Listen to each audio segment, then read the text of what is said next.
How to Lift Nigeria Out of Poverty is a book authored by Ikechukwu Obiorah and forwarded by Professor Babagana Zulum, Governor of Borno State.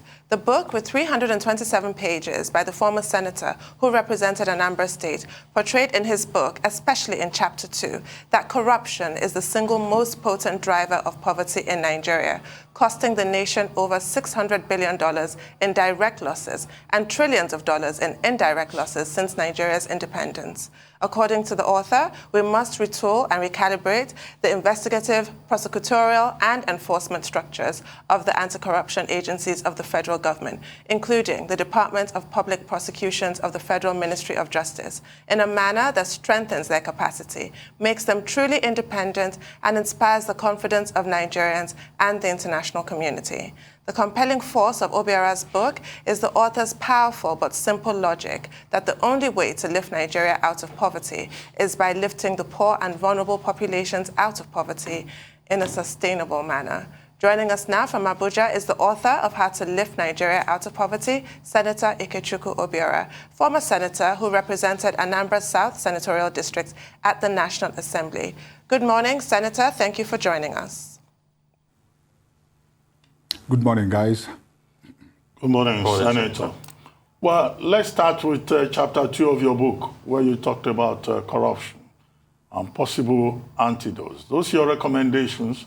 They appear to me like the same route that the Nigerian government had taken, and those measures didn't quite work, some people say. Could you take us through some of those your recommendations and how you think those same measures can be better applied to serve the purpose of reducing the drain on public resources? Thank you, Ruben. First of all, thank you for having me on your show. I must point out at the outset that I'm not speaking here as an anti-corruption crusader, because all of us are sinners. I'm only speaking and leveraging this knowledge that all of us are not worthy, and then to use that to work out this program, an anti-corruption plan that does not anticipate angels among us. In fact, I'm reminded by James Madison's cliche that if all men were angels, then there would be no need for a government. And if angels were to govern men, then there will be no need for controls in government. So that means that all of us are found wanting, and that is the driving force of my plan, where we are all sinners plan. I disagree with you that my program, the plan which I've put forward, is the same thing that has been tried and tried over and again. No, because the essential ingredient in my plan is the independence of anti-corruption agencies, total independence, if you might say, where the president has lost the power of appointing any person to the office of EFCC, ICPC, Code of Conduct Bureau, and all have you. The president will no longer have the power to do that. Membership of these organizations will be by ex officio. That is, the prescribed organizations that have been listed, like the Bar Association, will elect one person. ICANN will elect one person to this organization. Academic Staff Union of Nigerian Universities will elect one person. Academic Staff Union of Nigerian Polytechnics will elect one person. Nigerian Union of Journalists will elect one person. Labour Congress will elect one person. Then the United Nations, under a treaty with Nigeria, will nominate 6 persons. That will be the commission. And there is now a check and balance within the system. You do not have executive chairman. You have a 2-level power control. The very first one will be a part-time supervisory control, which is the members of the commission. And then what you used to have as executive chairman will become a director general. And it is the commission or the board that will do a human resources process and then hire the director general, not the president. So you can see that from day one, these people are completely independent of any political influence. And they will be able to go out, the way they chase the president will be the same way to chase any other person. Of course, I do not subscribe to the notion that even though we are all sinners, that the blame apportionment is equal. The political class, that is us, we are high up at the ladder of blame, followed by the bureaucratic class, the business elite, and all whatnot. That is one. And secondly, we have NFIU, which is there. I don't know. We right now is subordinated to is domiciled by CBN.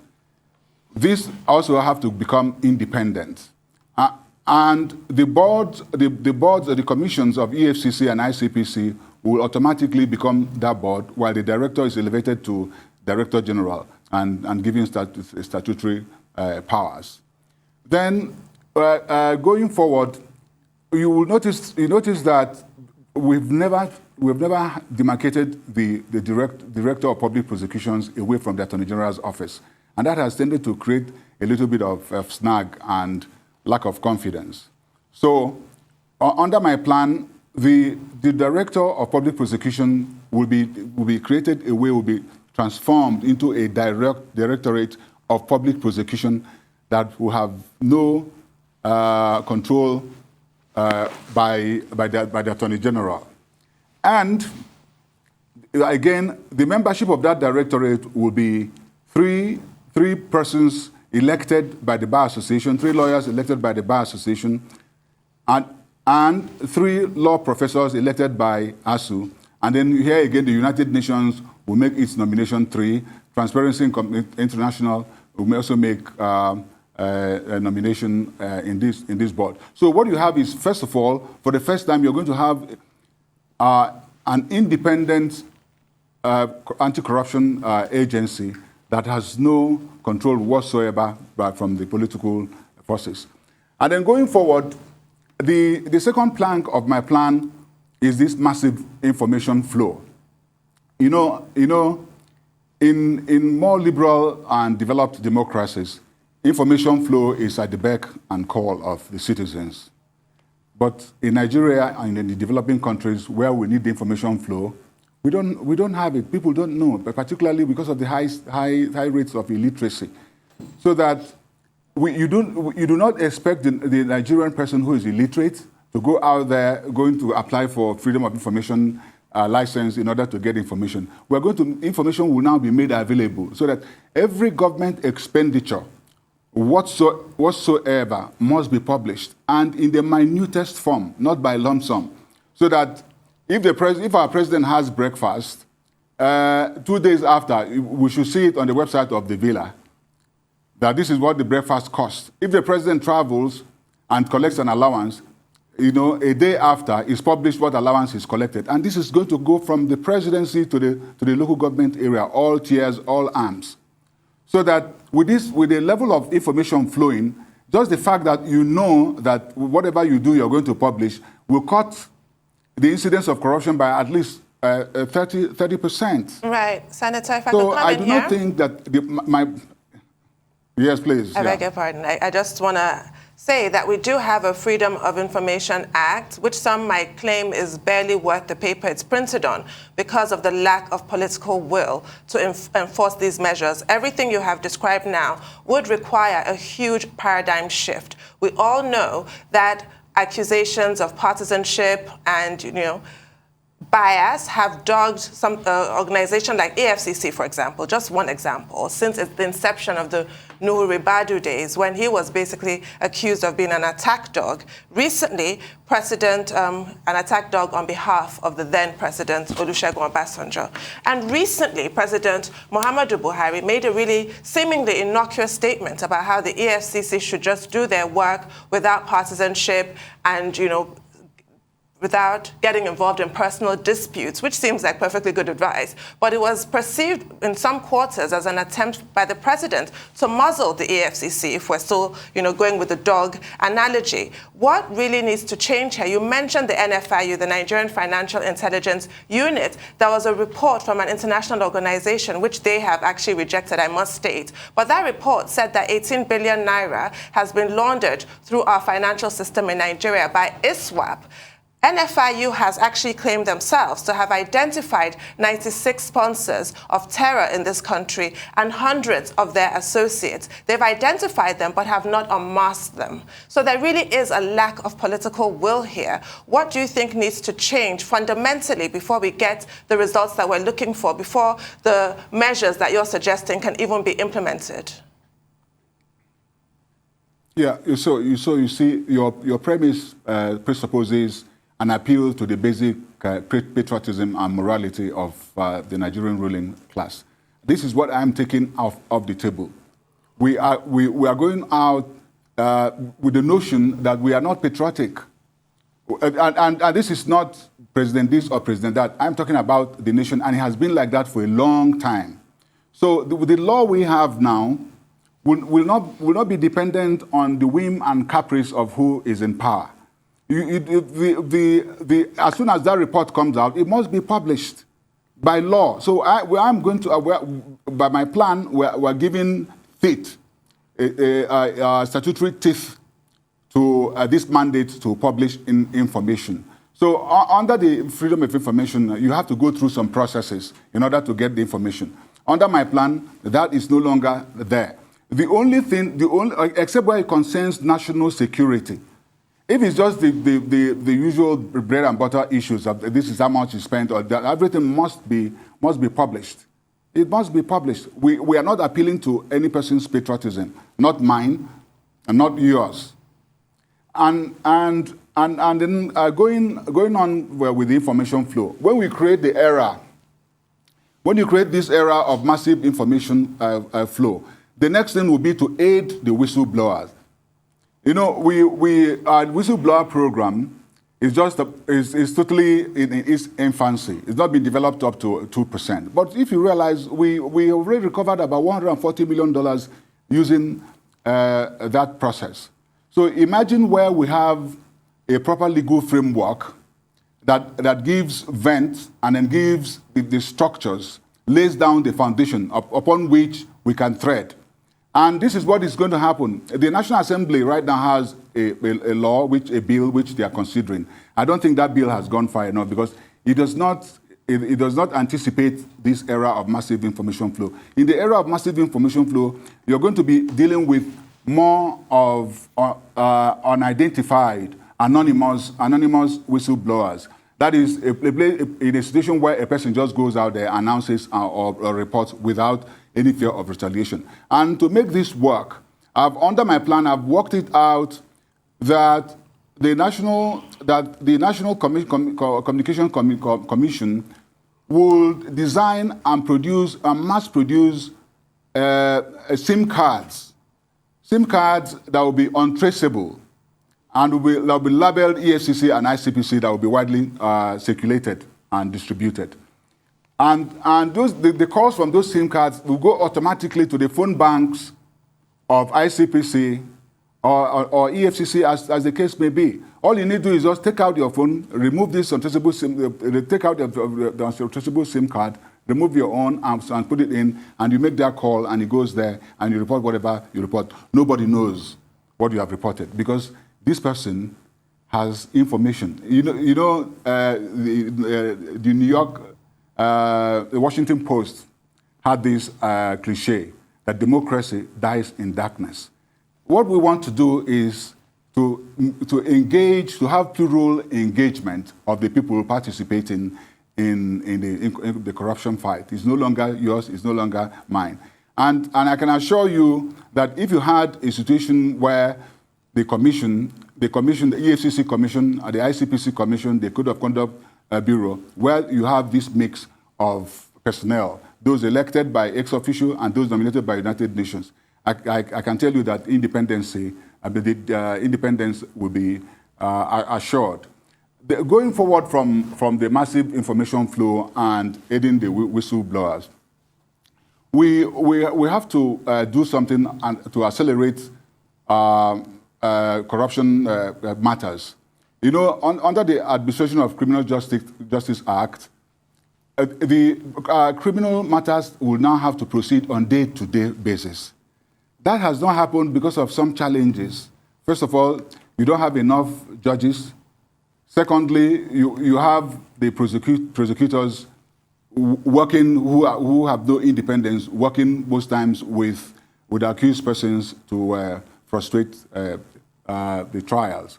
So where we put money, under my plan, we're going to put some money to hire more judges and train them specifically for trying corruption matters and criminal matters. And then give them the practice direction that these corruption matters must go on day-to-day basis. And then you realize that also that there are so many appeals. There are so many appeals abandoned, where the prosecution says, yes, we will appeal. You know, a weak ex parte order has been given, or interlocutory order has been given, or judgment that cannot stand its merit has been given. And once the prosecution comes out and just says, we're going to appeal, you never hear anything from that. So under my plan, we're going to have a statutorily extended time for appeal, so that if the accused person works and gets soft landing from the prosecutor, when the next government comes in, or whoever comes in after the current prosecutors, all the person needs just put an affidavit that say, well, the non-appeal here is because of bad faith. And then the statutorily are given the extension of time to appeal. And you realize that statute of limitation actually does not apply to criminal matters, and therefore it should not apply to appellate matters. Okay. And then there's this nonsense you and I hear all the time, that the MDAs do not remit their surpluses as okay, I would like to ask you a question on that particular matter. If you can hear me, Senator Obiorah, I'd like to ask you a particular question on that MDA. Recently, we had the Accountant General of the Federation come out to say that there were some loopholes in accounting, of MDAs. Nothing has been heard as regards that. Also, a couple of years ago, the ICPC did come out to investigate National Assembly members on various constituency projects, and they said some misappropriation happened. Nothing has been heard about that. Yes. Also, the whistleblower policy, we all saw how it worked. Yeah, you said they recovered some amount, but when it was time to pay those that really did do the work as regards blowing the whistle, literally, it became a huge problem. Settling them was a big problem, and because that has stalled, because of the fact that some whistleblower feel, I have nothing to gain in all of this. If I put out the information, I mean, nobody would do anything. People might do something about it, but to pay me is always a problem. And it looks as though to me that continuity is a big problem, because once Kemi Adeosun left, that whistleblower policy was like dead on arrival. And that's always the problem in terms of fighting corruption. And you even speak about speedy dispensation of justice as regards corrupt cases.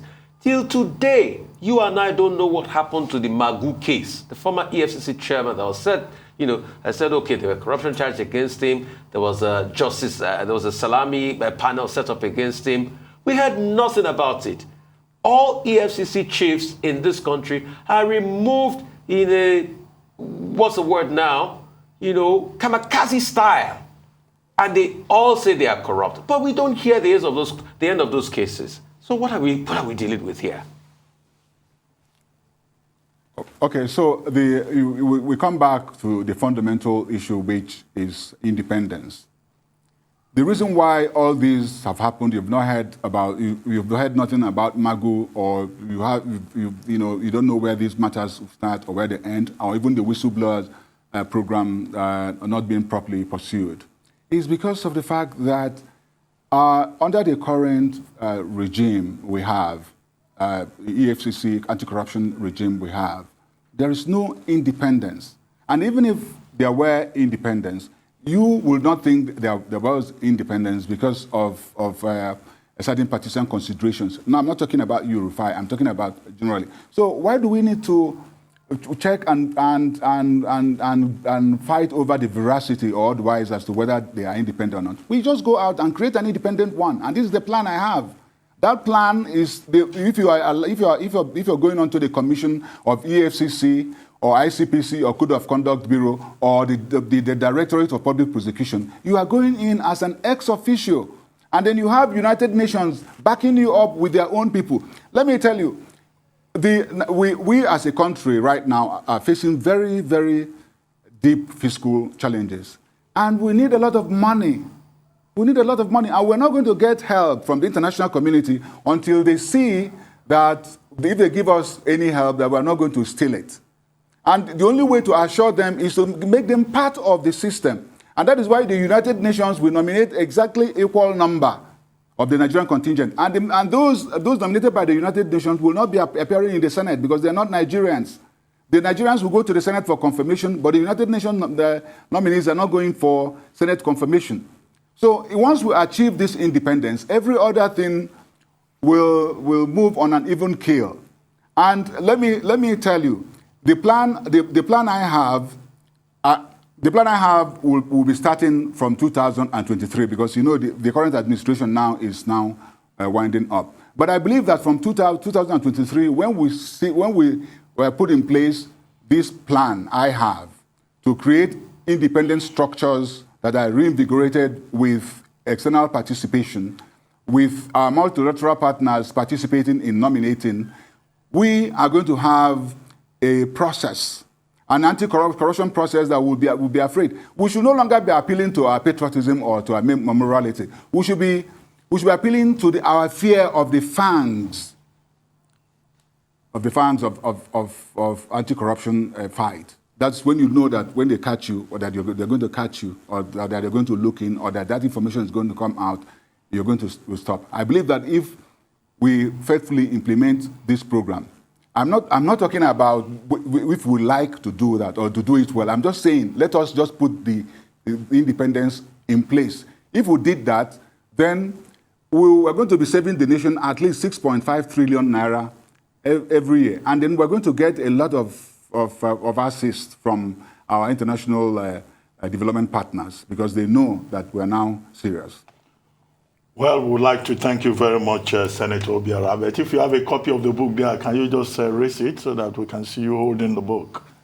Yes, I think that would be nice. Well, I ran out of the car. Oh, okay. I ran out of the car and I left the coupe. But I'm sure I'm going to be coming more on this program. You know, it is actually a privilege to be in this. Dr. Ruben Abati Rufai of the legendary Tinubu interview. Well, and then your other colleagues. I am very happy that you guys have received me today, and I look forward to coming and discussing these issues as they affect us as a nation. Once again, none of us is a saint, and we should no longer be appealing to our morality and our patriotism. We should be looking at the fangs of the anti-corruption agencies, the new ones we're going to set up in 2023. Okay, thank you very much, Senator. Thank you very much. We look forward to seeing you again on the program.